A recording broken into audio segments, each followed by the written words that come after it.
I get an easy bit of simply welcoming you all to Dartmouth House. It's nice to see some members here. The real lifeblood of the English Speaking Union. So thank you for coming. For those of you who've never been to Dartmouth House before, you're especially welcome to this beautiful heritage listed building. And also a huge special welcome to London Music Masters. It's fantastic to have you here. I think when we've really been trying to put together a list of exciting events to hold here at the English Speaking Union, one of the things we've really been looking for is some synergy with those events. And I think a lot of the things that London Music Masters does in enabling opportunity and diversity through classical music shows a lot of synergy with what the English Speaking Union does, with us doing it more through communication, public speaking and debating. And with that in mind, it's fantastic that this event can be held here.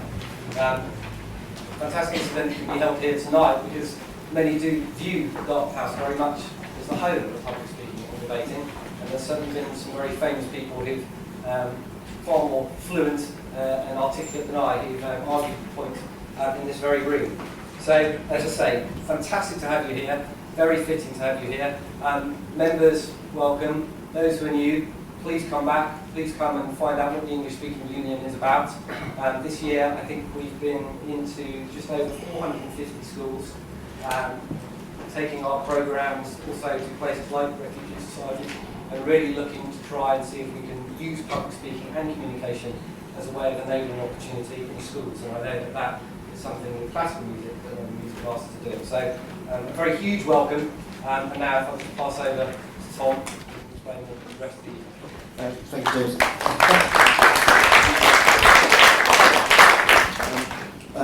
Thank you all of you for being here. So welcome to this debate discussion, class race and classical music, hosted by London Music Masters. Now, whilst we have an extremely illustrious panel who we'll hear from for the next half hour, 40 minutes or so, this is really absolutely about your discussion as much as ours. So there will be many questions from the floor, I hope, so keep all of that, keep everything stored up just for a little bit and then we'll get things going in due course. So our panellists then, your panellists, Rob Adediran, who's the Executive Director of London Music Masters, violinist Ty Murray, and the novelist and political and cultural commentator Candace. And another round of applause for your panel, ladies.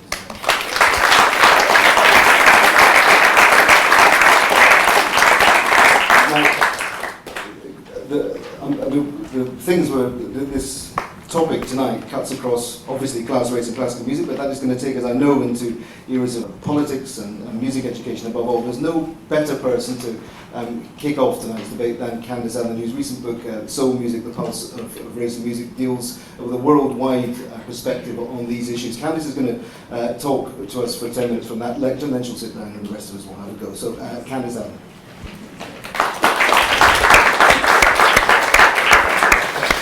Hello, it's wonderful to see so many friendly faces. My thanks to London Music Masters for organizing and the English Speaking Union for hosting this evening's forum. As suggested, I'm not a musician, though my indulgent cello teacher is sitting out there. And I'm not a musicologist. Rather, someone who loves this music and has had the privilege of listening from a number of unique vantage points. So for me, a bit of context. Such emotional words, race and class. At their mere mention, some get aggressive, some defensive, some feign boredom, some wish they would just go away. I certainly do. The myths and reality of race have dominated a good part of my life, and I, like most people, would like them to just stop. But particularly in societies such as ours, the only way this can happen is via mutual empathy and forensic honesty in all regards, keeping wilder emotions in check as much as possible. I've seen the questions at hand parsed as, why is classical music so hideously white? Hideously. Really? What possible purpose can that word serve, save to stir up emotions and attract cheap attention? But such grandstanding aside, we can contemplate why and in what spirit the question is being asked. Is it, why aren't these people of darker color or working class scrambling to become the level of civilized exemplified by this music?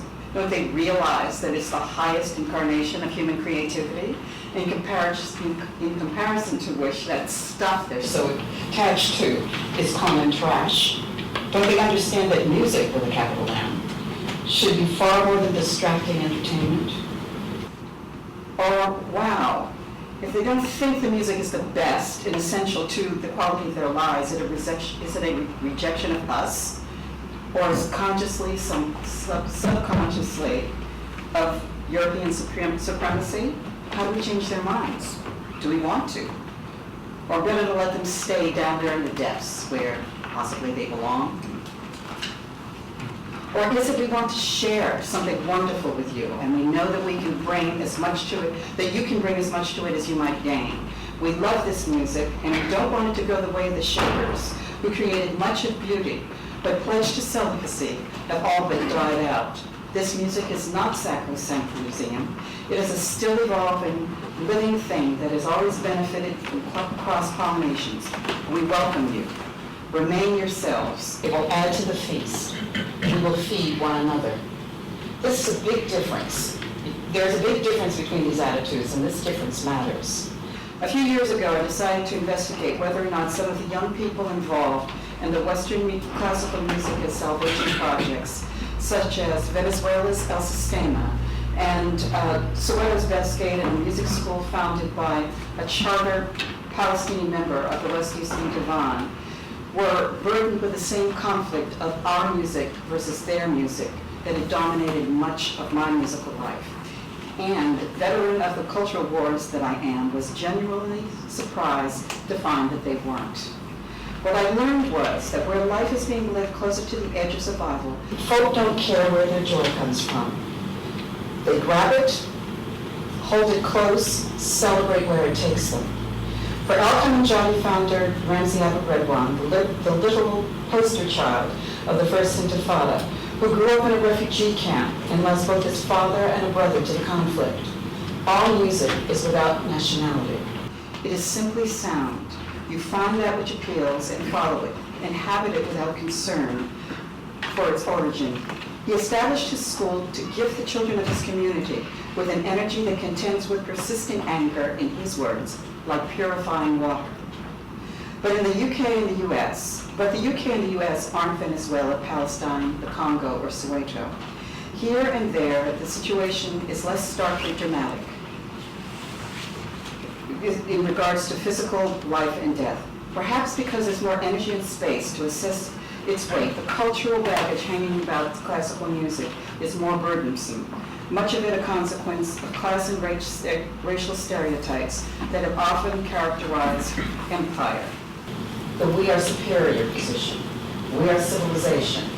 You and your arts are of the body, of the mundane, and not of the mind.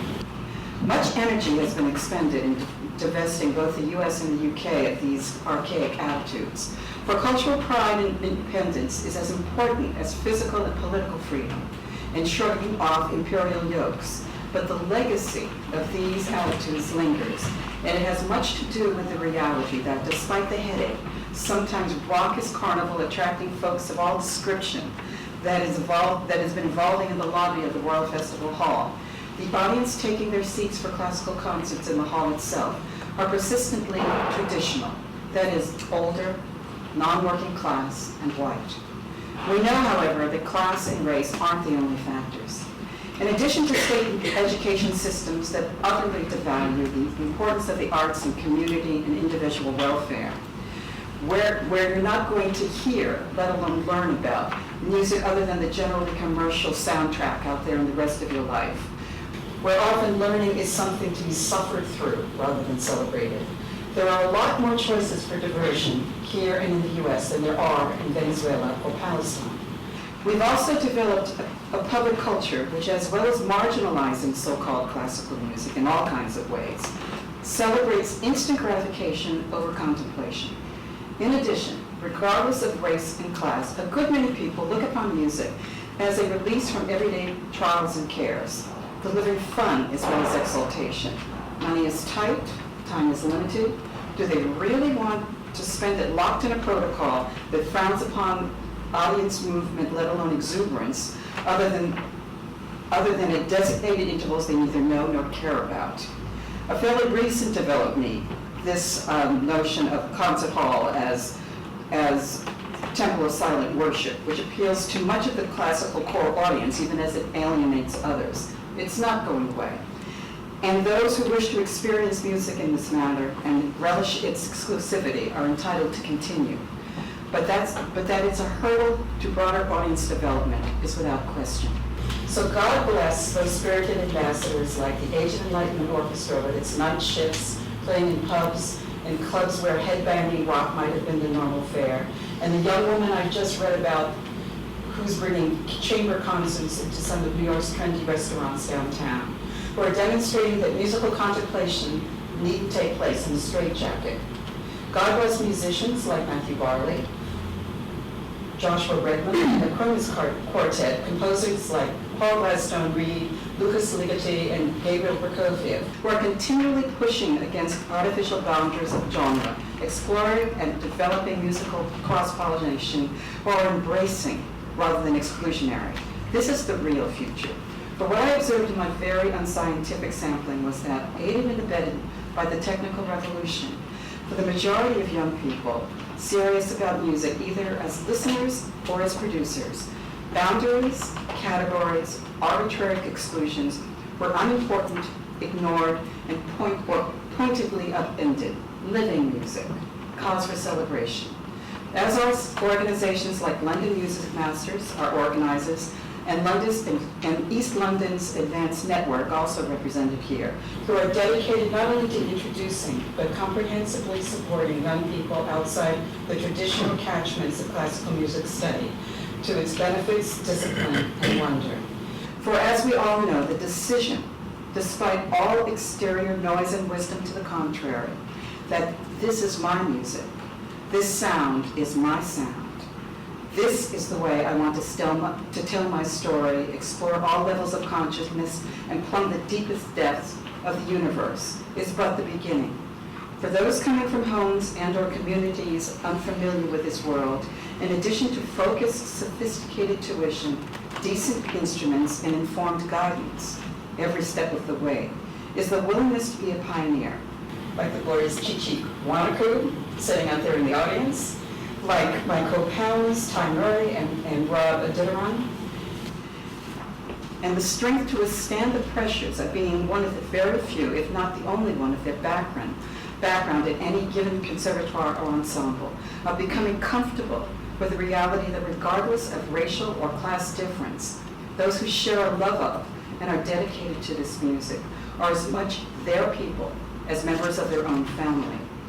For these young people are really the answer. Just as I witnessed peasant toddlers listening quietly to Mahler in Caracas, because this was the music of an older sibling, and therefore theirs as well.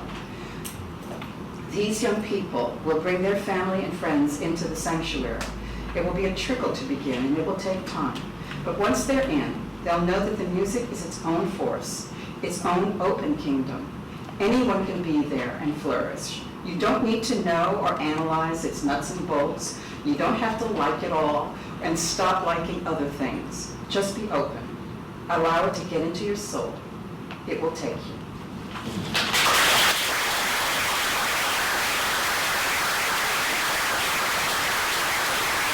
Thank you, Candace. That opens up a whole universe of possibility for your next talk. Thank you. Hugely.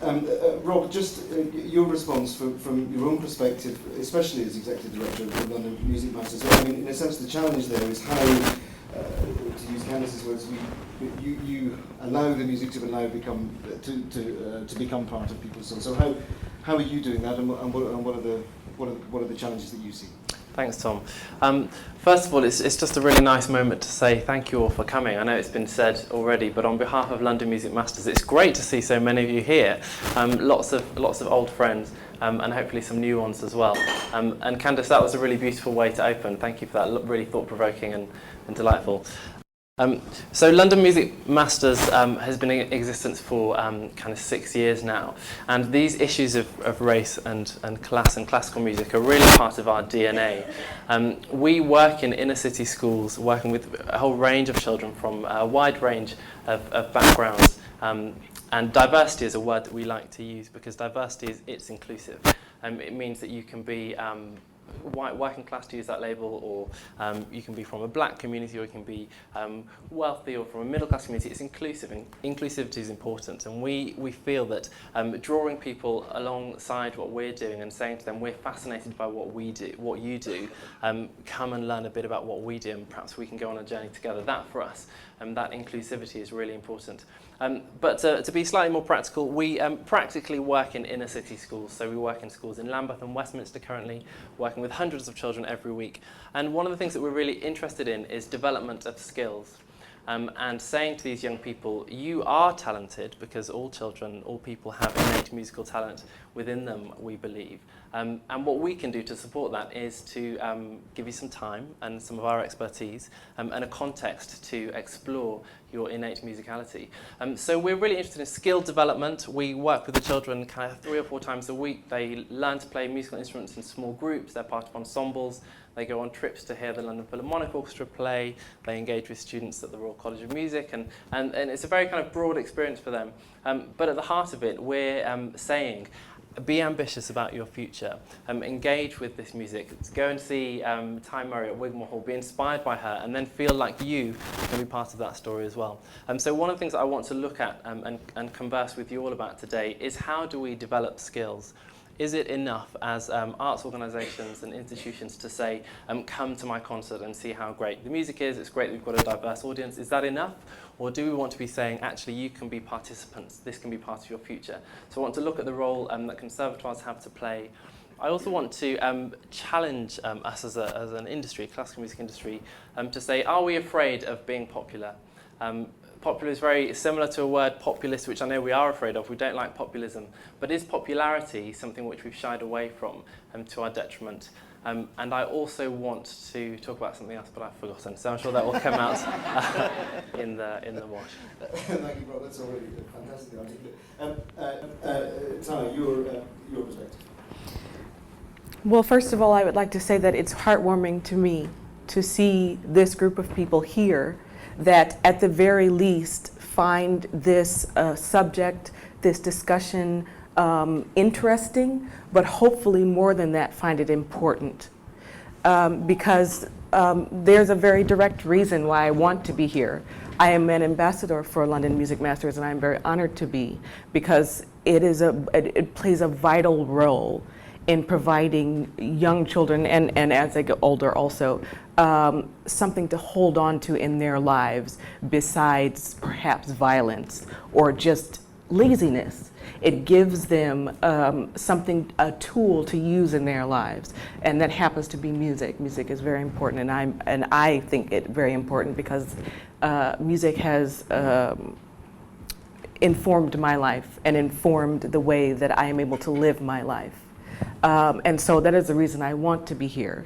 The reason that I am wanted here is because of the way that I look. There are 2 words, which I will not give power to in the moment, that are usually attached to the beginning of my name as a way of qualifying who I am and what I do. And those 2 words by them separately are important words. They can also be banal words. They can also be just white noise. But when they're put together in front of my name as a way of qualifying who I am, it makes it difficult for me as a musician, and I find myself caught. I'm usually become like the pupil inside of a socio-political storm iris, which fortunately for me, I have the music to use to escape from that. When I am standing on stage playing, or in a room by myself playing, I am not thinking about, well, what would society think of me? That is the furthest thing from my mind. It really is about, I love what I do. I love playing this music. And so that's why I spend so many hours on the violin. That said, however, when the violin gets put down, I come from a very progressive, a very outspoken family. So when the violin gets put down, I would like to continue that tradition of being outspoken and being progressive. And so I really, I have no problem, saying sometimes, well, that just makes me feel marginalized. I'd just like to share a small anecdote. I recently was on my way to a hall for a sound check. And I walked up to the stage door to ring the doorbell so they could let me in. And as I was standing there, another person, this very nice man, walked up. We started chatting. And he said, "Oh, that's nice to meet you. Oh, and you must be here, you must be a cleaner." And the reaction that you're having now, I didn't even have. Why didn't I have that reaction? Because it actually made sense what he said. Why wouldn't it? Then 10 minutes later, I walked, I'm in the hall. I walk onto the stage with my violin in hand, and the stage manager is out there cleaning the piano, which I thought was very cute, actually. And he asked me, "Oh, why are you here? There's someone who's having a rehearsal now. You're in the wrong place." And I said, "Oh, it's me. My name is so-and-so, and I'm here to do this." And he said, "Oh, I thought you were going to be a singer." And so within the space of 20 minutes, two people it wasn't even that they were judging me, that was the problem. They weren't judging me, they were judging what they thought I should be. So sometimes when I am not seen, but seen through the haze of what I can or should do, that is why the music becomes like this haven for me. I mean, not only, but that's partly why. Because there should be no reason that I couldn't be whatever I wanted to be. And going back to the educational part of things, how can we tell children that they can be anything or do anything if we don't believe it ourselves as adults in our own society? Our own society is teaching us, you look a certain way, you do a certain thing. And we have to be able to change within us, because children are very discerning. They are very empathetic. They don't realize it, but they can tell when someone is just lying to them. They know, they can feel it. And so they grow up to be cynical and disbelieving.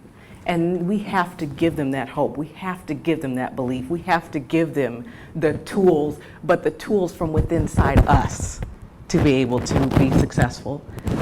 So for me, it's the topic within all of these topics is the societal thing, that we have a responsibility to these children to not just teach them, but to also really believe in them and have expectations for them.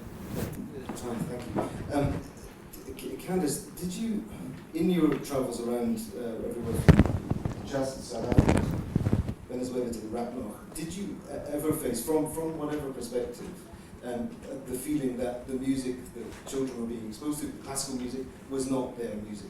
Was there ever a feeling from them that actually there was this problem? In other words, exactly the problem that Ty's been talking about from the child's perspective. Absolutely never. But this was their music. This was their music, and everybody, the Venezuelans have taken the world by storm and so forth. But to see this with 2-year-olds, learning their way around rhythm, and but one of the things is that in addition to that these sounds are their sounds, is that excellence is the goal, and nothing short of excellence is excellent. Work hard, make mistakes, it's okay as long as you're trying, but we won't say that you are excellent until it's excellent. And that comes from a belief that these people who are outside the norm, the traditional norm of accomplishment in classical music, are fully capable of becoming incandescent international stars, or on the level of a good local orchestra, whatever they choose. But they can do it. It's just natural. There's no, this music, you've got to learn some other strange language in order for it to come into your blood. No. Yeah. To pick up on what you said, Candace, and also Ty, this idea of excellence is key, and aspiration and believing in these young people. when London Music Masters was founded in 2008, one of the big goals was that we would work with kids in inner city schools and provide them with progression routes through to places like the National Children's Orchestra and junior conservatoires and onto kind of other spaces as well beyond that. And it's not that we feel that every child, that's their destination or that's where we should be going, or even that's what we're aiming for. But if we believe that music should be expounded at the very highest level, then that has to be part of our remit. We have to be seeing that some children are kind of making it into that space. And I say amazingly, but perhaps we shouldn't be surprised. But we are seeing that. So we've got our first graduates, our year sixes who are 10 and 11 years old, who are accessing these incredible institutions. And they are incredible, and we should be very proud of them. And they'll be made more incredible by the amazing young people from Lambeth and Westminster who are going to participate there. To further deal with this cultural, certain things that surprised me. In a portion of the book that I deal with the Symphony Orchestra of Kimbanguist Church in the Congo, I was looking at a film called Kinshasa Symphony, but I had been to Kinshasa on a research trip some years before, and I'm very aware of Congolese popular music, which is fabulous, just fabulous. And I'm wondering, people making instruments out of templates from, they take apart a bass and then they cut raw wood into it and put it together as a bass. They can't eat, and yet they want to play Beethoven and in their day. That's the song, that's the music that is in their soul, that is taking them to joy, that is taking them beyond all the chaos of their lives. That's what they hear, and so it's their music. In Palestine, when I was in Jenin, the musical store had been firebombed by, they don't know if it was the Israeli Defense Force or was it members of Hamas that didn't like the idea that some Western music was being played and boys and girls together. And I said, well, how do you feel about this? I mean, because everybody involved with the school were very political. Pure BDS and so on and so forth. But the man said to me, we Palestinians love what's beautiful. We love Western classical, we love Oriental, we love rap, we love hip, we love jazz. Just because the Israelis play this music is no reason for us not to. And I thought about the cultural wars that I have been involved with, where it wasn't about really life and death. We talked about it, but it really wasn't there. And everybody here had lost somebody, either through death or incarceration. But the music, the sound, was the thing that took them. They just put all that stuff away. It was humbling and something for us in more privileged societies to kind of get over ourselves and just let it happen, get out of the way. There is it's implicit in the title of this talk that we're talking about classical music. There's a bit of a problem with classical music because what is this stuff and why does it have to be so much better than anybody else's music? It doesn't matter where it comes from, but why is classical music, I come from Scotland, why is it better than Scottish folk music? Why is it better than the indie pop that comes out of Glasgow? It isn't. It's just different. And my question about the whole, there is an implicit assumption that goes on. It's a big problem, I think, with some of the way that music education projects have been articulated in Venezuela. For example, and I've commented on this and I'm happy to be shouted down on all levels of this, but there's a good old-fashioned bit of European cultural imperialism going on there. It's not about contemporary composers, it's not about soloistic creativity, it's about big old orchestras and a repertoire of music by dead white men. Why? There were great Venezuelan folk music traditions who are not financed by the Venezuelan government. Now there are Venezuelan pop musics which are not financed by the Venezuelan government. That's an example of the kinds of choices that governments make or some people make when we think about financing this very expensive thing that is classical music. So my question to all of you is, why is classical music better? And are we really better off talking about here a bigger kind of genuinely responsive opportunity-giving music education, as opposed to saying, look, this thing called classical music, which everyone, it's all great stuff, and I like symphonies as much as the next person. I probably like them more than most people. But, sorry, I'll shut up. Tali, Robey, respond. Well, for me, since classical music is what I chose, there's the kind of music that was my music, as you put it earlier.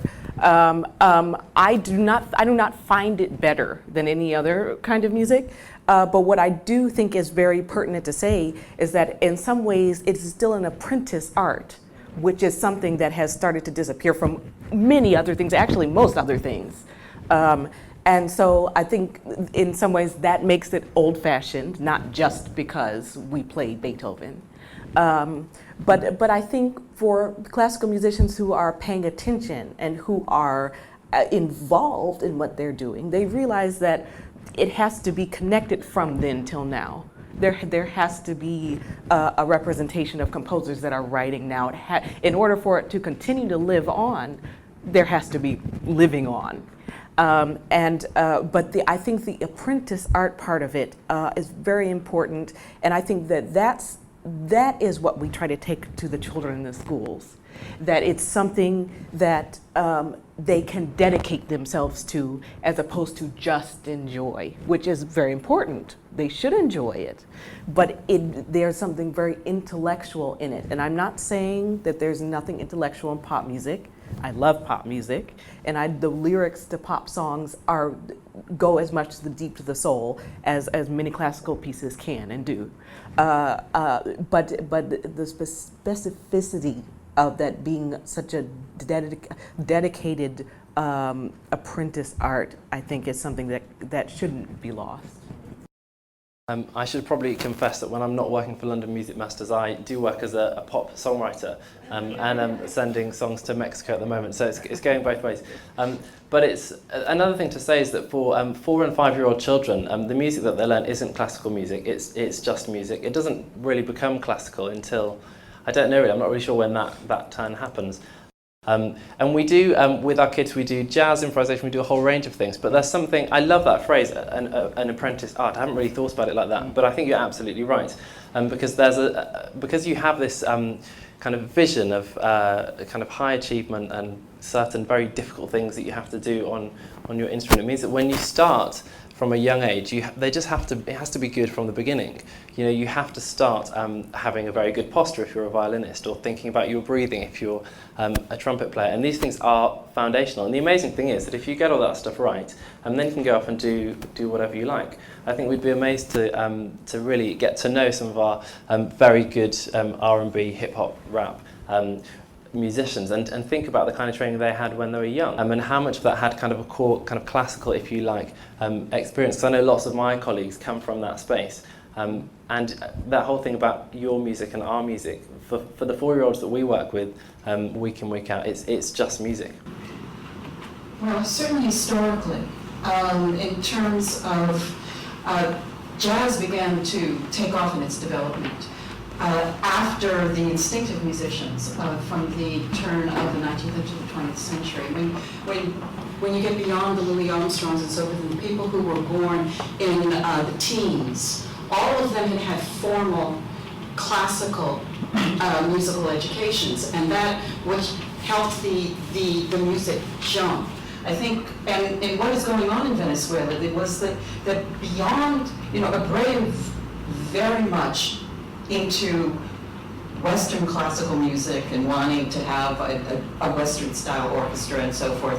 And for decades, that was the only emphasis. But his child overtook him, because not everybody, these hundreds of thousands of kids who are coming through this program want to do that. So what has happened is that in popular and folkloric music, the standard of musicianship has just jumped exponentially, because people have gone through this kind of education. And for me, absolutely, I mean, in the book I talk about, so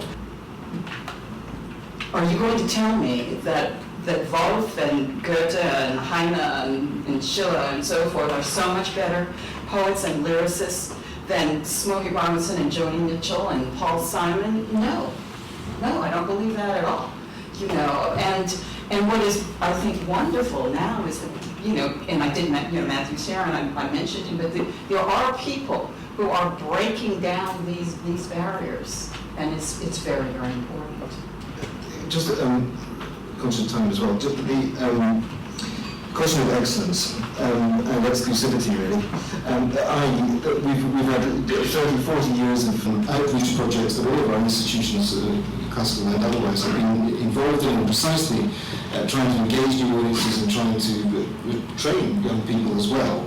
I mean, one of the contradictions of an inclusivity idea is the fact that, just Rob, you alluded to this, that actually, of course, some people are going to be better than others, and if the whole point, if somebody wants to be unified, then it is a question of being better than pretty well anyone else to be able to do. That is absolutely undoubted. So the sort of the ideology of a kind of inclusivity and every child, well, in fact, that's not either possibly not even desirable at the level of what you want, especially in apprentice culture, to actually all be about. Apprentices about masters and apprentices. Using masters is implicit in the title of the organisation. That kind of virtuosity and that kind of skill development. So how do you deal with the sort of tension between theoretical inclusivity and an actual elitism of practice? Not to say the elitism of opportunity, but an elitism of people being better than each other. It's a really good question, actually, and it's one of the kind of questions that we need to tackle, because elitism has become a word which we don't like to use, whereas in its best form it's about excellence, and excellence is a great thing, and recognising that in order to achieve a very high level you have to work very hard. But for me, the question is about how committed are we to developing the innate talent that's within kind of all of our kids, and identifying those children from across our broad communities who have that talent, and then supporting them. Because an organisation like London Music Masters has to exist, because the current structures find it very, very difficult to identify the talent in our inner city schools and then kind of say, these are the options open to you, go for it. It's quite hard to do that because of the barriers which we know about, which are to do with cost, they're to do with culture, they're to do with just availability of resources. So whilst we work with, at the moment, kind of 520 kids every week, a very, very small percentage of those children will be able to achieve at the elite level, and that's absolutely fine, that's normal.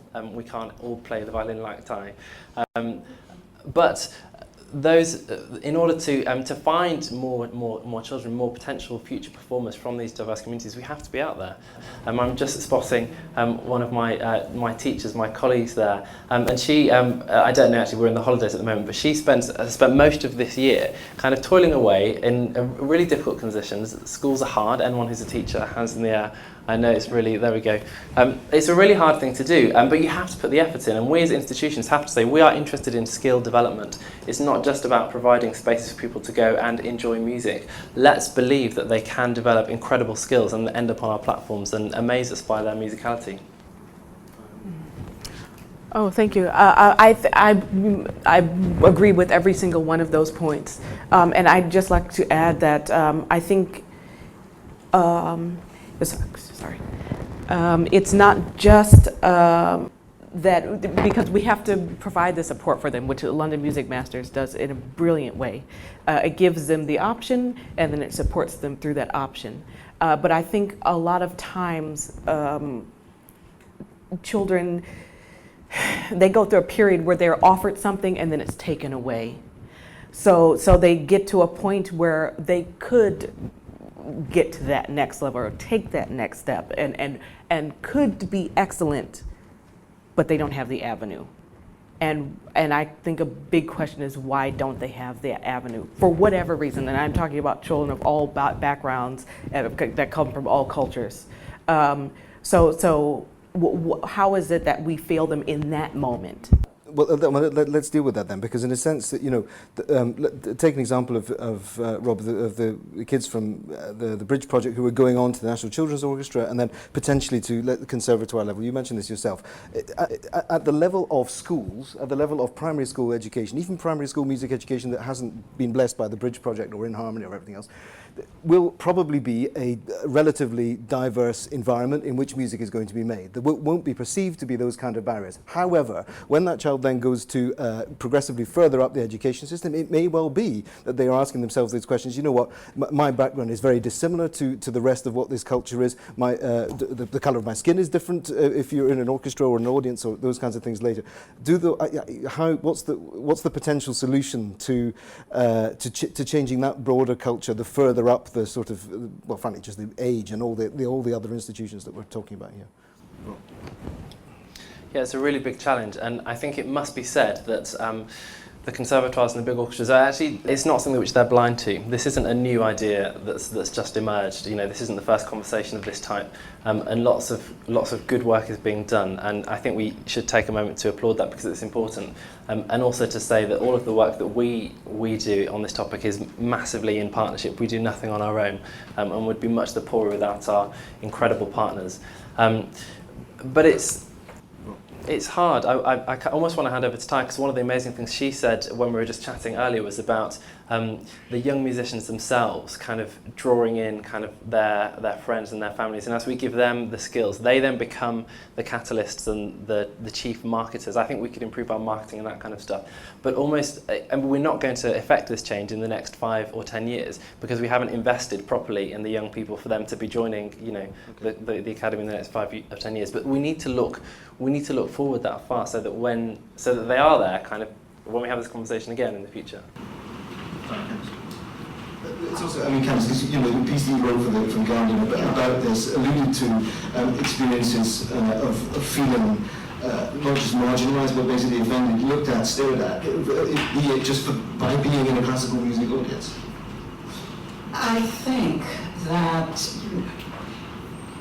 those of us who are pioneers are used to being the only one or one of a few. When we kind of look at the environment, we count how many folk are around, and you just keep on stepping.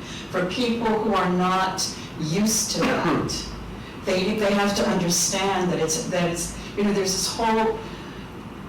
It's the 100th anniversary of James Baldwin's birth this year. And back in 1952, he wrote an essay called Stranger in the Village that talked about him being in a small village in Switzerland and how strange it was for the people.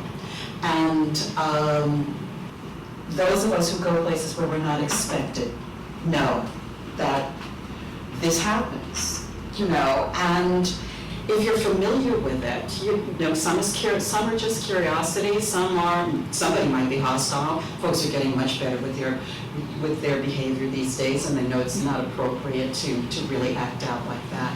But for the kids who are going into places that they're not used to, you know, they have to be prepared that, you know what? There may not be a whole lot of folks that look like you who came from your neighborhood around, but these people share the same thing. They all want to do the same thing that you want to do. And so think about what joins you. Think about what joins you. And it's hard to think about what joins you when so much in the culture is think about what separates you. Mm-hmm. You know?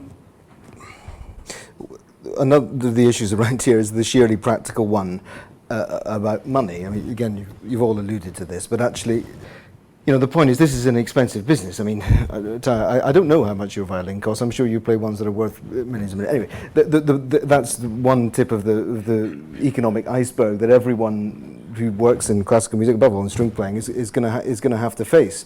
I mean, what are the barriers? Do you all think, and how severe are they in terms of the way that the music education system is set up? Because pathways from a child in a school in Lambeth to end up at the Royal Academy of Music, that will require a lot of support, obviously from LMM and other partner organisations. But if we're realistically saying here, if everyone believes in this room how important music education is and how classical music ought at least to be one of the opportunities is afforded every child in the country, if you're serious about that, well, that involves billions and billions of investment from. Have we got any representatives of the government here tonight? I'm not sure. Unfortunately, there'll be certain changes at the culture department. Funny enough, money was part of that too. Never mind. But you know, 45,000 wouldn't have helped that much. Anyway, might have brought a string. I'm rambling. What I mean is, how severe are the economic challenges faced? Because that's the thing that's going to, talking about class, race, and all of those things. I mean, actually, there's poverty involved here. Right. Well, I would like to say that, first of all, I am an American, so I apologize if anything that I say is slightly insulting at the moment, because I know I'm in the UK. Don't worry. But I can speak from experience to say that I came from a family that worked very hard to get me anywhere close to where I am today. And I'm in the lucky place that I'm being loaned an incredible instrument, being loaned an incredible bow. And for me to get to that point, from wanting to do it to actually being able to do it, I mean, I can't even begin to explain that road, because it started with, of course, being given opportunities or winning opportunities to express myself on stage, yes, of course, but also just being in that place where someone says, okay, you are the person that I will gift this opportunity to, this violin or this piece of sheet music, or I will give you a CD that you need to listen to. Back to Apprentice, I learned something. So when we speak about it, it seems very, sort of like clouds in the sky, like, it just sort of dropped and things happened and luck. And no, my family they scraped the bottom of the barrel for me and for all my siblings, and the rest of them are not musicians. But it takes a very extant work on someone's part to make it happen. And a lot of that is financial. But it's just also believing that it's possible, really believing. I think in terms of family, one of the things that's easily relatable to people is when they look at sports heroes, because it takes, for a tennis player or, what you call an athlete here, or, or football or whatever, everybody has, they have to go through camps. There are roads, there are talent scouting and so forth. There are things available for people who excel. Part of it is that in these communities, which I wrote about, people don't know that some of these things exist.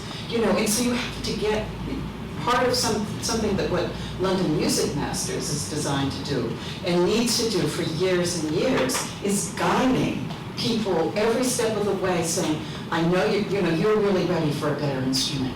So, you need to come. You need to get your parents to bring you over to this place so that you can play, because there are going to be some people there that have some instruments, and maybe you'll get one. And there's a music camp that's over in this part of the country, or is in Switzerland or something. But if you don't know the territory, you don't know that this is how it's done, because almost nobody has this kind of money who wants to become a professional musician. And certainly, most people aren't going to be earning the kind of money to get it. It's all about love, folk. Yeah, I really agree with both of your comments there. My own story is that my mum was a single mum, and we grew up in a kind of working class context in Coventry, and part of my journey was graduating from the Royal Academy of Music as a trumpet player. But one of the things which I got to get me there was lots of just generosity and gifts from my teachers. So I'd have teachers who would be like, actually, a half an hour trumpet lesson doesn't work for you anymore. You need to do 45 minutes, so I'll give you the extra 15 minutes for free. That kind of thing. And musicians are like that, and it's amazing. My piano teacher didn't change the cost of my piano lessons for 10 years. So I was still paying her £6.50 kind of when I was 18 for my lesson, although she'd risen forever else. And there's that kind of generous spirit saying, this is somebody who has got some potential, let's see what we can give them. And one of the things which is very cost effective, actually, is investing in our teachers. Because our teachers are trained, often, I'm talking about peripatetic teachers, often undertrained, and it's not their own fault, it's because structures aren't there. But they're trained to deliver a certain kind of music education, I would say. And they're not necessarily trained to work within the context which already exists, which are actually not that bad. So the government, for better or worse, is quite committed to wider opportunities, which is this idea that every child has a go at an instrument and plays in a group. That's basically what we do at London Music Masters. We just do it really, really well. And our teachers are very good and have been very highly trained. So if we could invest more in training kind of 100, 200, 300 awesome teachers every year who are turning out of these academies, then they would go, and they'd be the kind of teachers that I had who said, oh, well, here's this extra 15 minutes, because actually it doesn't take that much to identify that talent and then just give it that boost, as you said, to get to the next level so you can win the scholarships and you can do those things. It just takes someone seeing it and having the skills to push you along a bit further. Okay, thank you.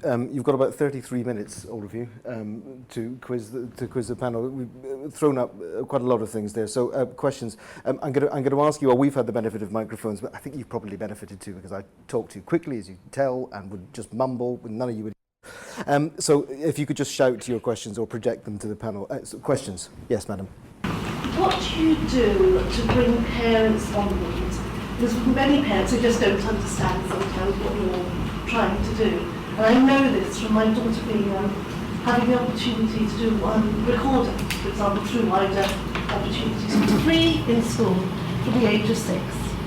By the time she gets to year 6 last year, she was one of only 2 children who continued all the way through to advanced recorder level, because most of the parents could not be bothered to allow their children to practice at home. Some of them actually said, I don't want my child to practice, I hate the sound. And this goes for almost any instrument, because you've got to go through those early stages of the cat's noise that is at home to actually be able to preserve. So what I want to know is how you bring all these parents on board to explain to them the importance of, it's not just about what we do in a session every week. Those children have to go back home to practice. You have to be there on a daily basis to support them. Yeah, I think it's a really good question. And my first thought is that I feel that we need to inspire our parents, because their experience of this kind of classical music that we're describing may also be very, very poor. Maybe they don't know that it's valuable, or maybe they do, but I just think that inspiration is really important. You know, if we really believe that this art form is as amazing as we all say it is, then let's be evangelistic about that. Let's draw them to, let's bring them to hear Thai, let's take them to see the LPO, and let's let them catch the bug, so it's something which they want to do and they're passionate about. And let's also not be afraid of saying, okay, so you haven't, no, I don't mean that. Let's not reject people if they come to the party a bit late. So we invite parents to come to all of our after-school lessons, and maybe someone won't come for a couple of years or a few months, but when they do come, they need to feel as welcome as if they'd been there from day one, because we all enter things at different stages, and there shouldn't be judgment about that. I have a question for Ty. Sure. You mentioned at the beginning that there are 2 words that kind of make you feel boxed in and make you feel marginalized. I'm going to guess that they're a black woman. Could be African American. Very close. So, it made me, I was a little bit worried when I heard you say that music was your escape from that. And when you're dealing with kind of people who don't understand and kind of misjudge, you know, for all of us who are people of color and do anything that's not the stereotype, we're all pioneers, like Candace said. So we kind of have experiences similar to what you describe all the time, every day, as I'm sure you do. And for me, I have to say, and I'm hoping you feel this way, I'm sure that you do feel this way, I absolutely love being a black woman. Knowing everything that I know now, I wouldn't choose anything different every day of the week and twice on Sunday. And when I'm dealing with people who have all these kind of notions, I don't feel the need to escape from it. I feel like I would think that I would go in there, play the music, and be like, I'm going to enjoy myself playing this music, and guess what? You're going to learn when I'm done. Your mind will be expanded when I'm done, and I'm doing you a favor just by me being here.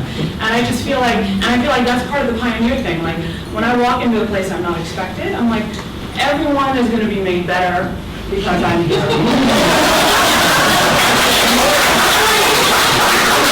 I'm honestly American, so I don't even though it would be, it's not something like, I don't take it on as my problem, it's actually their problem. Well, I really love everything that you're saying. I'm going to help them with that, and that's cool, and we'll all be happy, and that's fine, but it's not my problem, and I don't, even though I think that, yeah, I don't let myself feel marginalized, even though I know exactly that that is the situation, and still it doesn't matter to me. Like, they're the ones who are going to grow and learn at the end of it. You know what I mean? Right. Well, let me clarify by saying I don't run away from who I am, and I didn't. And when I say that I immerse myself in my music, when I'm playing my music, I'm not commenting on that. Their commentary and their qualifier of me, you're right. It's about them. But what annoys me is that somehow it's necessary for me to be dragged into the conversation because that's what they see. Because I have never gotten up in the morning and looked in the mirror and said, oh my God, I'm brown. Like, that's never happened to me. All I see is me. So and music for me is like this sacred thing. And when I say sacred, I don't mean classical music or above other music. I just mean music. It's sacred to me, and it is a sound, and it is a meaning, and it's an emotion. So the societal junk that gets put on top of my head just because of what I look like is separate to me from what I do with my violin. So that's, and I should have explained that better because I agree with everything that you said, 100%. Mm-hmm. Let's have Matthew. Your name's already mentioned, right? Matthew Carney, ladies and gentlemen. Hi. I have a question because I often go to concerts, for instance, the London Jazz Festival, and I see there a fantastically diverse audience, both racially and in terms of age. And whenever I'm there, I think, oh, that's the kind of audience I want to play to. Tomorrow night I'm playing the City of London Symphony in Christchurch, Spitalfields, and I know I will go out on stage and see a sea of white faces. So how do I get a more culturally diverse audience? Because it really matters to me. People are so territorial about music. I mean, I'm somebody who goes to classical concerts and to jazz concerts and to world concerts, and I go to dance and I go to opera, and I almost never see the same faces in the same place. You know, there's the Barbican, when I go to the LSO or some great, symphony classical orchestra, and the next night I go to hear some jazz pieces, I won't see anybody who's the same. Not even the publicist, the Barbican staff person is the same.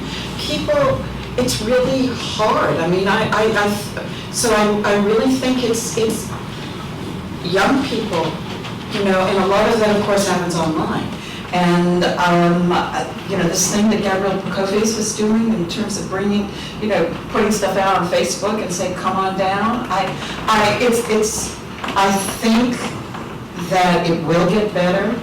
As also, if the musicians who are coming up are encouraged to understand that as a classical musician listening or playing jazz or going to world, they're not polluting their education, and the same on the other side for jazz musicians and so forth who think, oh my God, I'm not going to go there. I'll lose my, I'll lose my groove. I'll lose my cool. In terms of what I produce, I don't know. I think it's people inviting folk. Just come over here.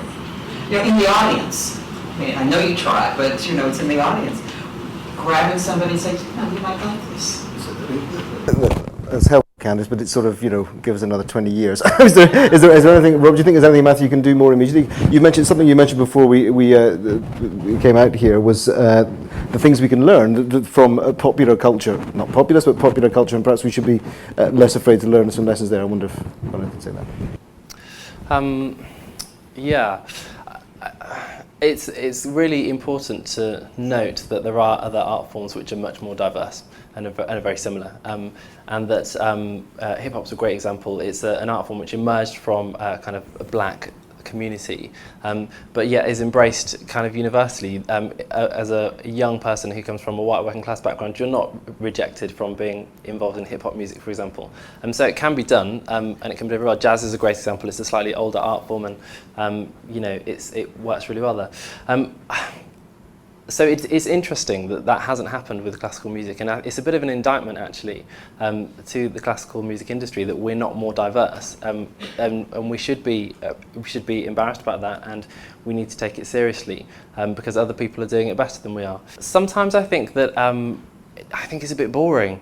I think that we could communicate a hell of a lot better about this thing that we love, because inherently the music that we love is amazing, but the way we communicate about it, it can be quite dull. Our marketing isn't very good. We're not passionate enough about it to draw people in. Like, we have a responsibility to reach out and say, this is the best thing you've ever heard. Like, you have not seen or heard music or musicians like this. Like, no, I'm telling you, it's incredible.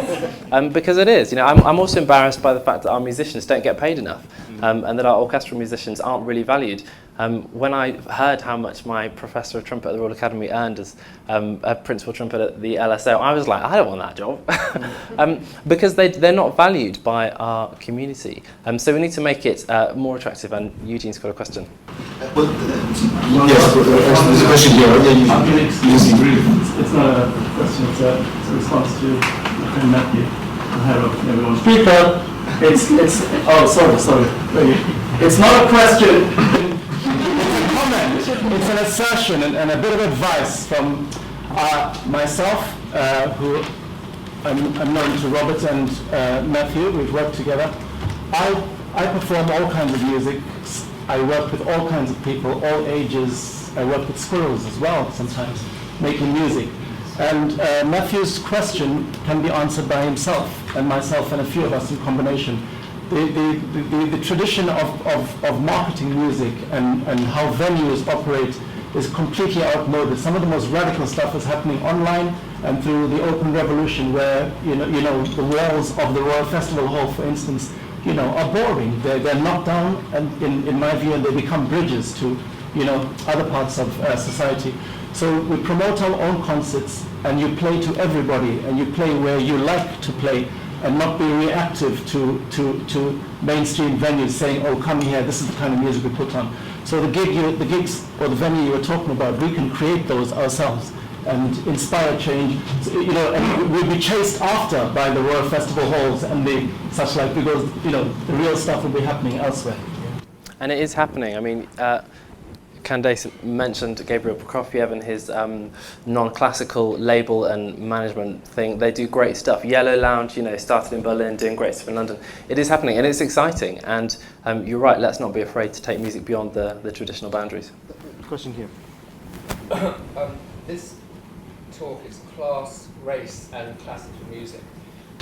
I don't want to be controversial particularly, but the only race that we seem to be talking about is the black. You touched on Venezuela. I just want to point out that if we were now talking about Asia, there is a huge industry of classical music in all Asian countries, and China recently. Now, I'm not going to say why, but I think examining why this question is not relevant. I mean, I sit on juries for music competitions. The number of Asian pianists, if you go around the conservatoires in London and the rest of the country, most of there's a huge percentage of Asian instrumentalists. I'm not going to say why, but I think examining that question and then saying why we're so hung up about why fewer black people is a good question that might help answer. Candace? I have been thinking about that, and especially because I wrote something in The Guardian. People kept, you're just talking about black people. Where are the Asians? Talk about Asians. And this is very unscientific, but I think that the difference is that certainly the explosion in China had to do with the end of the Cultural Revolution, and people started picking up on what had been going on in the early part of the 20th century with the classical ensembles, and then you have a phenomenon like Lang Lang, and everybody wants it's a way up. Japan probably started from the Meiji Revolution in the late 19th century. I don't know what happened in Korea, but what you have in all of these cases is there was never a real question about their civilizations being low, being something dirty, something of the body that wasn't good enough. They didn't have to go through a revolution in terms of attitude of becoming proud of what the value of their music, their arts, their visual arts, any of it. They were very, very centered in terms of that. And for darker people who have been colonized or enslaved, this was part of what was done. The culture was either erased or completely degraded and disrespected. And part of the culture wars that I was very much a part of, because I was a part of the Black Arts movement, I went into and out of it, was saying, you know what? No. We have stuff of value. And and sometimes it went way to the first draft of my senior thesis at Harvard, which was towards the Black aesthetic and visual communications. My first draft of the first chapter completely dismissed the entire Western art tradition, completely. They weren't artists, anything. My advisor read it, and we had a meeting, and he said, you know what? I think maybe you ought to look at this again. But the time was, he was afraid to say anything because we were changing stuff. But this is what we had to fight against. And the Chinese and the Japanese and the Koreans aren't coming from that place. And they made it's a revolution what they're doing in terms of technique and expressiveness and so forth, but it's different. I'd also say that the UK context, which is what we're focused on, is quite interesting. So thinking about kind of British Asians or kind of British Black young people and how they progress into the conservatoires. There isn't a large number of young British Asians who are in our conservatoires. Diversity in our conservatoires from young British people is extremely low. And the sad thing is, I choose my words carefully because my colleagues here from those organisations work very hard and are doing a great job to change the trend. But over the past 5 years, the proportion of kind of diverse students in those institutions has diminished, which is to all of it's to all of our shames because we all have a role to play in that. But I think there is something to be said about the difference between the UK context, so diversity within the UK, and also people coming from abroad with those skills. Thank you. One question here, then over there, then Elizabeth. Well, one thing that seems to me is important is to get rid of the intellectual baggage that parents carry, generations carry, and load up on their children. And one way that we found at LMM to do that is to get them over the transom. Maybe that it's a traditional place to go to the festival hall, but we found that when we've taken 300 parents into the festival hall to see their children, and the pride they feel in their children, and the children feel back, it removes the barrier, it takes away the baggage, and it allows it to start moving forward. So that's one way to start changing your audiences, is get the parents in to see their children. Then the children haven't got the preconceived idea that actually it's not for them, because their parents are starting to think it's for them too, and then they explore the place. But one word I'd love to know what you all think about is transferability, because the skill set that you get as a young musician, whether you take that on to be Ty Murray, or whether it informs the rest of your life and says, I can play the violin to a high standard when I'm 9. I don't want to be a violinist, but that means everything else I do, I'm going to do at that level of excellence because it's already inside me. I just wanted to know what you think of transferability. I think it's very important, and I think it's something that is definitely true and happens. I know for myself and for my siblings, I turned out to be the only musician in the family. My brother, who's 2 years younger than I am, studied violin for a very short time when he was young, decided that was not his thing. However, the level of intellectual thought process that he took from it, he's now just past the bar.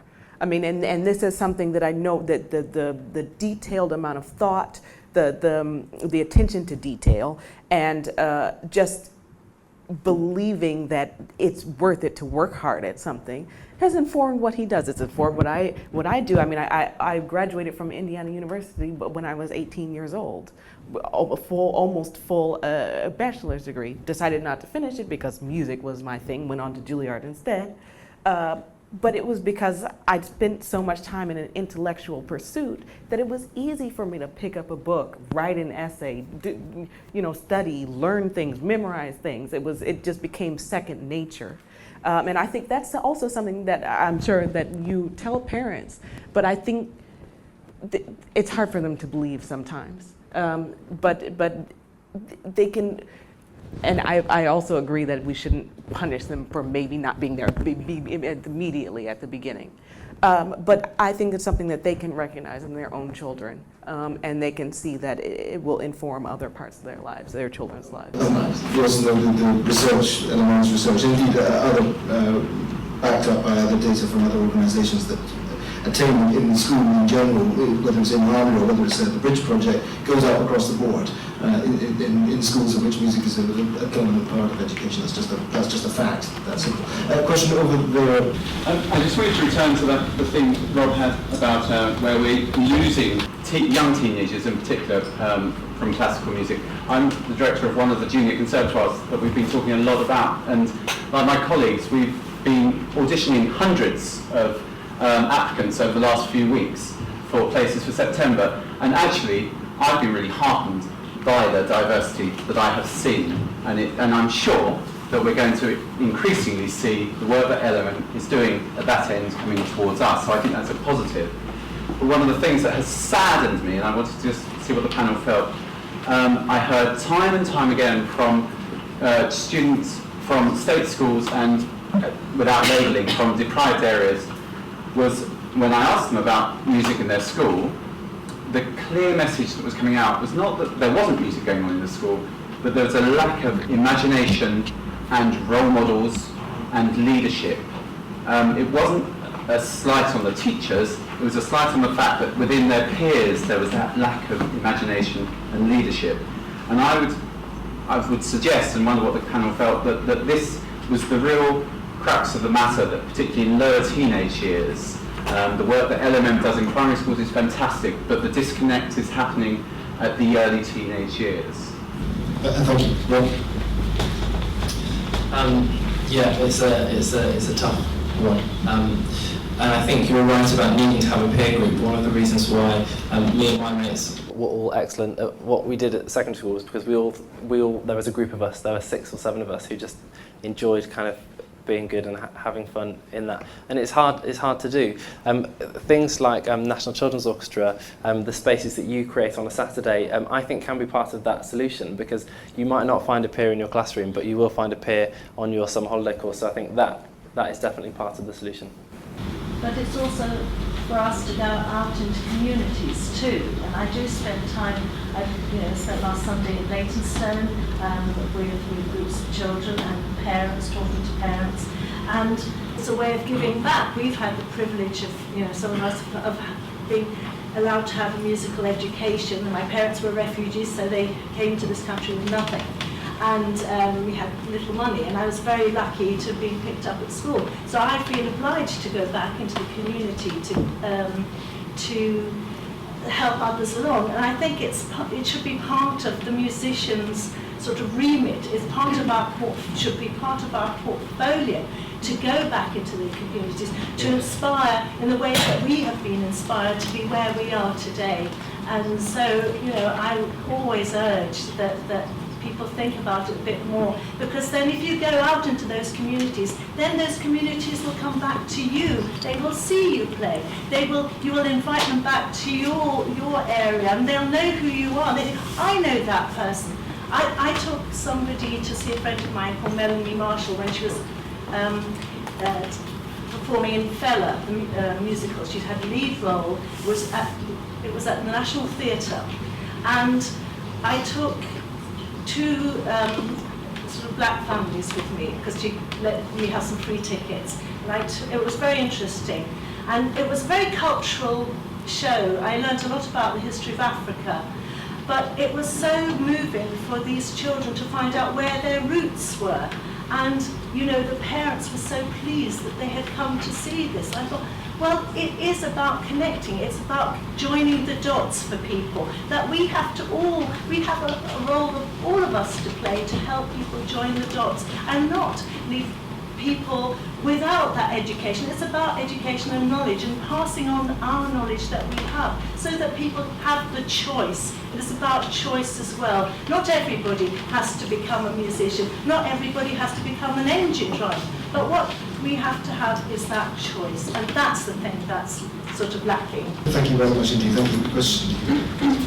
I think it's more of a general comment. I'm Hannah Kendall, I'm a composer, and I also work at London Music Masters, and I'm just so happy that this discussion is happening this evening, because we spend our days talking about this in the office, and it's so great that we're able to bring it to this open platform. And actually, I'd like to take this opportunity to try and encourage the practicing musicians in this room to comment. Actually, people who are my age, of our generation, who are coming up through the music industry, because we'd love to hear your comments as well. Even though, as Rob says, our colleagues in the industry are doing fantastic things, I think it would be great to hear from practicing musicians as well. I think what Victoria said actually hit the nail on the head for me in particular, and Tom, you mentioned as well, is that you asked why is classical music better, or what's so great about classical music. What's so great about classical music is all the studies have shown all the benefits that young children get from participating in classical music from an early age. But why should that just be ring-fenced for children or children's parents who can afford it? That's what the issue is. Classical music brings out all these extra benefits as well, academic, in addition to being able to play or write well, and that shouldn't just be for a certain class of society. But also, it is about perception as well, and we have touched on that. I have a very English-sounding name, Hannah Kendall, but I'm tired of going to meetings and people coming to meet me and going to a white person who might be sitting next to me. Because I, of course, Hannah Kendall, a composer, could not be from an ethnic minority. Absolutely not.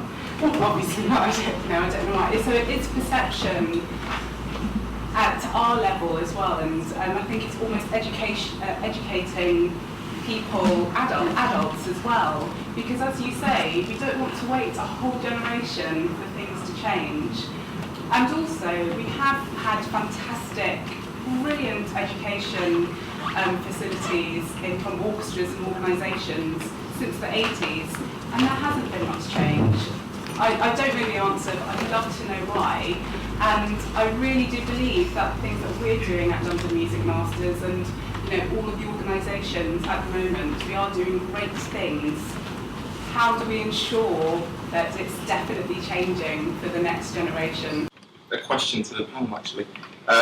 Off the back of what the gentleman over there with the glasses and the gentleman to my right said, in Asian society, there's a great culture of music and music schools, and also increasing diversity. Isn't it? I feel personally, I'm a composer. Is it more of a question of what's the bigger disconnect? Is it the race or is it the class? I know and I believe that it's more to do with class rather than race, especially nowadays, and in the UK especially, and in Europe. Thank you. Thank you. I think that you hit on a very good point. But as someone coming from America, I can say it's the opposite in America. It has more to do with race than it does with class. And it just so happens that people of a certain race are of a lower class. So it's connected still, of course. But I think it's still, speaking from personal experience, I have literally walked out on stage and heard people gasp. Because they're just like, oh my God, what? Like, who just walked out? And that says a lot. And that has nothing to do with class, because I'm sure I look great. That's how I look when I go on stage. You see what I'm saying? But they are just so shocked. And it's not even that all of them are just like, oh my God, she shouldn't be there. It's that they just are so shocked that it is me.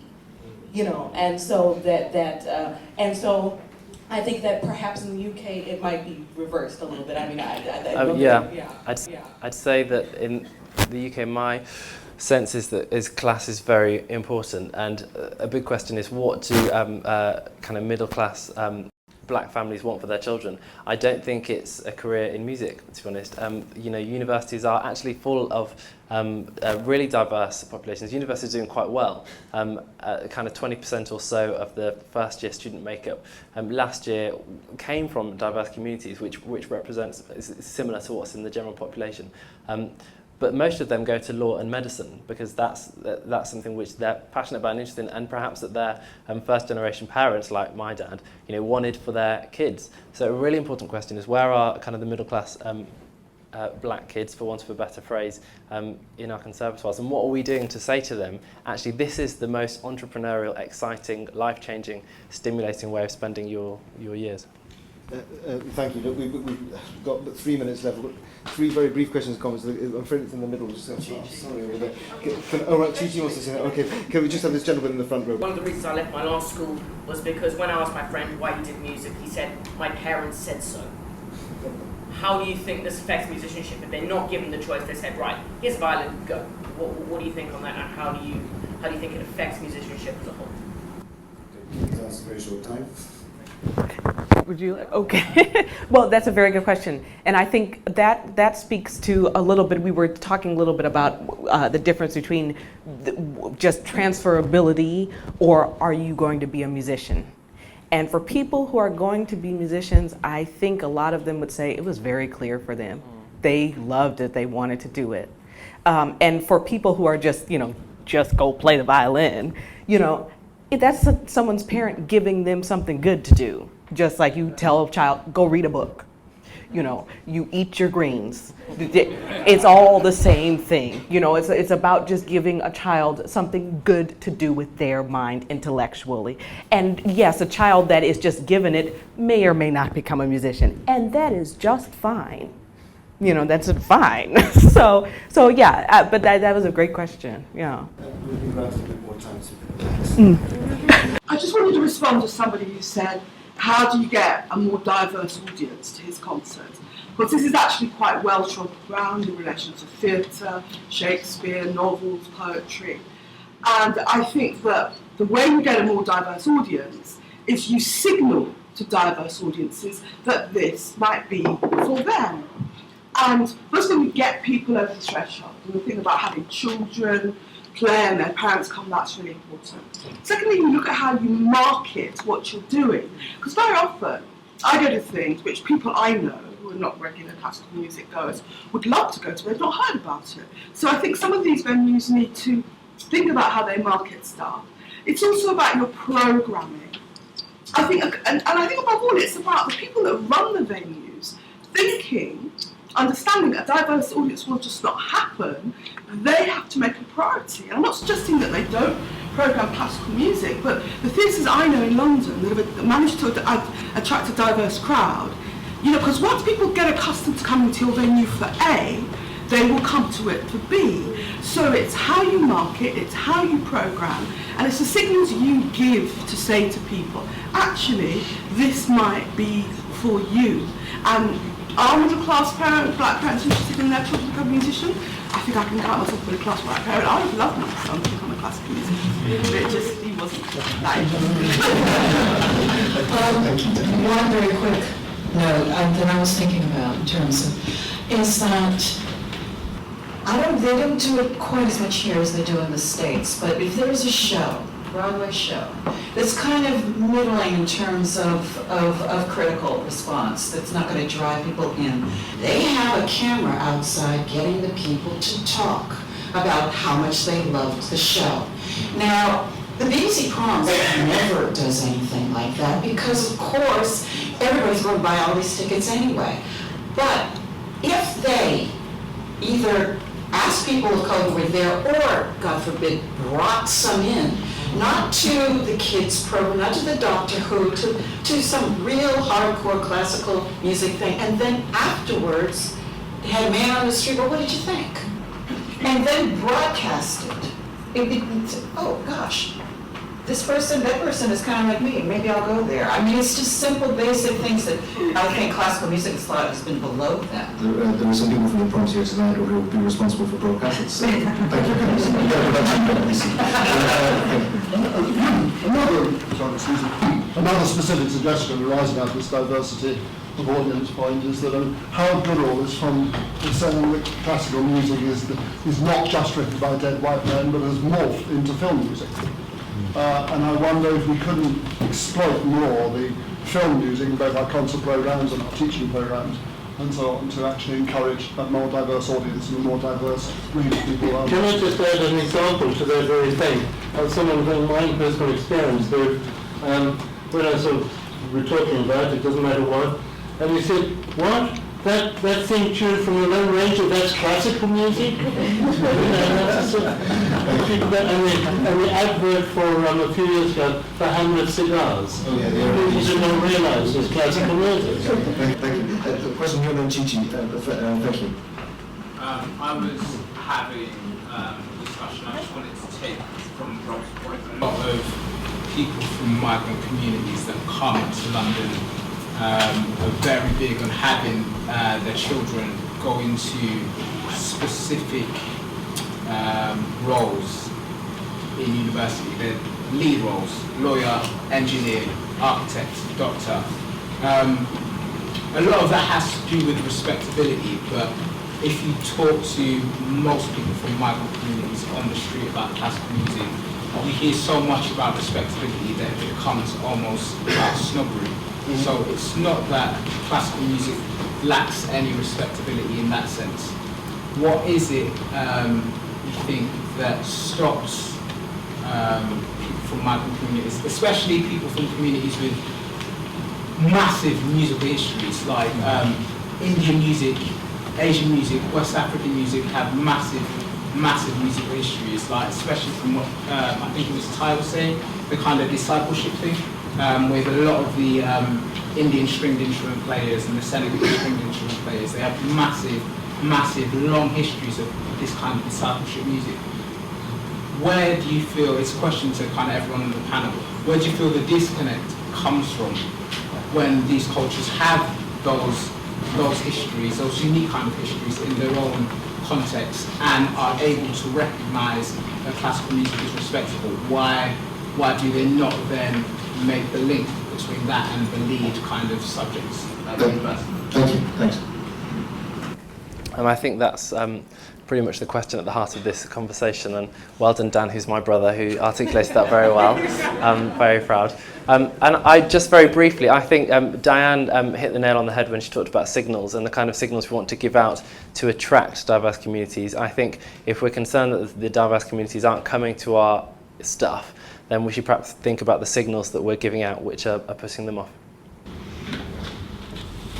Oh, and in terms of this, I mean, I think it's just a very classic thing. John Adams, the second president of the United States, said that, you know, I am a farmer, my son is a lawyer, so my grandson can be an artist. I mean, it's the normal pattern. You know, my grandparents were Jamaican immigrants. If my mother had lived, she died when I was 12, I mean, it would have been a knockdown, drag-out fight for me to have gone into the arts as opposed to going into a profession. My father's family, I'm fifth generation university educated woman, it was fine at that point. But this is just the normal thing that happens, and you have to understand that. When I first started playing music, we lived in the little village in Kent. I was hammering away at the keyboard, and I didn't know it was called classical music. I just knew that this thing I liked, and I just got on with it. And I didn't have role models. I had no one that looked like me, and it was just something that I did. And I'm the first of 5 kids, and no one in my family knew anything about what I was into, but they were wonderful musicians in their own way. That's that subject. And then I think I knew it was called classical music when I did my O-levels or something. I was taken to a concert by my school. And I'm concerned by the thing one of the reasons why I think people think that classical music is somehow better, and one reason why I think we put people off is that we walk onto a stage and we immediately put our heads into a book of some sort. Unlike any other kind of music genre, people come on stage and they immediately physically engage with their audience, and they bring people in. You see people's partings most of the time, and it looks really cerebral. And so if people don't know about it or don't read music, they think, gosh, I don't understand, because they're intimidated by that. I think that's an issue. I don't think I could not have played Beethoven's 7th Symphony and Schubert's 9th Symphony last night at the Royal Festival Hall without my music. I had to do that. But it's my job, I think it's our job as classical musicians to play out beyond our music stands, and we've got to work harder at communicating. The other thing I wanted to talk about was, just briefly, the word diversity. I would love to find a better word, because every time I know we all know what it means, what we say, what we think it means, but I think it's kind of it's sort of putting everybody in different places, rather than, can we find another word that means inclusive, that brings us all together, rather than diversity. I would love to find another word. There's a question over here. Yeah, thanks. As a practicing musician and a teacher, I feel like this is a comment and something that I've been formulating listening to you all, but I'm finding myself half counsellor, half teacher, in the sense that they've come in and you may be working on something but their mind's somewhere else. So there's sort of two journeys in my professional life and as a composer and a writer. Sometimes it feels like, I've got a clear focus, there's something I'm practicing, there's something I have to do. And then there's the where's my mind at, what do I bring on stage, what do I bring into my teaching space, what do my students bring in? So it's like learning how to become, a better human as well as a better musician. But the two things are really important, because if you're not in a positive headspace and you're coming in, you're approaching the music, you're frustrated, there's a standard of excellence, you're not even sure how far that is. The better you get, the further away it might seem. So there's sort of varying standard of excellence, and then there's where your mind is at in relation to that, because you may be there, but you may actually be thinking that you're somewhere else. So I don't know, in an educational sense, what's being done to help teachers take into account becoming counsellors as well as musicians. There's not enough clearly more is that right? But I mean, clearly, this is about relationship. The teacher, you make the point that teacher. Yeah, and I would also say that we need to elevate the art of teaching and celebrate our teachers and respect them more, our music teachers, because what they do is incredible, and they need the training, they need the support, and they need kind of the adulation, because what they do is extremely special. Yes, is that an answer? It's more in the sense that the belief that Ty was talking about, if you don't have the belief, whatever it is, regardless of being a musician or not, that's really fundamental to anything in life. If your motivation is low and you don't believe in anything, you're not going to get to where it is you'd like to get to. So on all levels, outside of music as well, how we teach that sense of belief, and tying in with what Candace was saying about having to fight against, people's perceptions, that's all belief, that's all self-belief. I'm used to that being that one person in the room. I don't think about, why am I the one person in the room, because quite frankly my mind's in a different space. It doesn't matter. So learning how to become self-confident really is what we're talking about, because that informs everything else. I think just briefly before Ty steps in, I think we all have a responsibility to speak extremely positively to our young people and to tell them, to confer that sense of self-belief to them and tell them that they are amazing, because frankly, they are. So we can all do something about that tomorrow. Very quickly, this is something, my mother's a school teacher, and she's taught all of the grades from small to pretty large children, and but at the moment she has a group of children that are 8 and 9 years old, and she's teaching them how to read, because they have gotten this old and they do not know how to read, and she and she talks to me about that sort of weird relationship between, I have to teach them something, but I also represent something to them, because for whatever reason they're not getting it somewhere else, or they're in many of these children are in terrible places. And what she tells me that she tells them is very simple. I respect you as a student, and you need to respect me, but you need to expect something from me. As your teacher, I'm not here to be your friend. And if a teacher is there to be your friend, they're not teaching you. They're trying to be your friend. I'm here to teach you how to read, and once you know how to read, then you'll be on your way. So you expect yourself to be able to read, and I will expect you to be able to read. And once we've done that together, problem solved. You know what I mean? And I don't mean to somehow diminish what you're saying, because I think it's very important. But I think that is her way of sort of combating what she cannot fulfill for everyone. You know, she's there to do a very specific job, and she does it very well. Ladies and gentlemen, we've all been part of this conversation. One final question. Who wants to ask the question? No pressure. That's going to tie the room together. That's going to do everything. This is going to be the question. I have a choice of two hands there. I can see your face, the guy with the white top on. We do have a working class music in this country, and that's the brass band heritage, which I feel very passionately about, and I think it's very important, and it doesn't get the support that it deserves. I grew up in a brass band family, and if it wasn't for brass bands, I wouldn't be doing music now. I started from age 6. I was taught by my grandparents. I played next to my mum in the band. I went to tube school in music. I went on to music college, and the rest is history.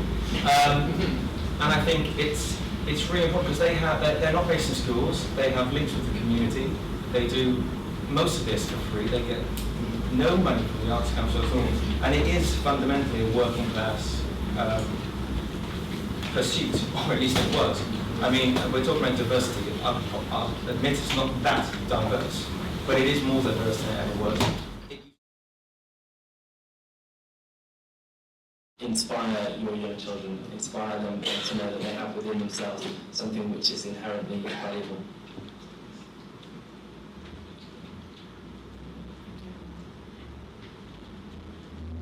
I do follow what Rob said. I think that's very important. And also I think just to tell them that they have something within themselves, that what they have within themselves is special.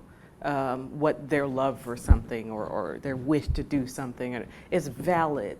You know, I think that's something we have to, you know, because there are many negative things that are reinforced over and over and over again. And I think we can, along with those, we can reinforce the positive too. So I think that just is important, the reinforcing of the positive. I think absolutely the parents, but in a lot of, and I know in Cuba that there are parents who are present, but sometimes you're dealing with people who come from very chaotic backgrounds, and you just have to say, you have it. You must believe in yourself. Okay, you're 10 years old, but you know it has been on you already, and you just go out and believe that you can do. I know you can do it. You can do it. Just hold on to that.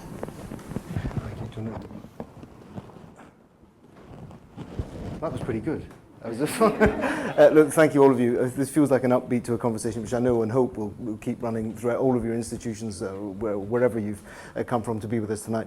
Thanks to you all for being here. Thanks to London Music Masters. Thanks to the English Speaking Union. Thank you, of course, to Candace, Allen, to Ty Murray, and to Rob. Thank you very much indeed.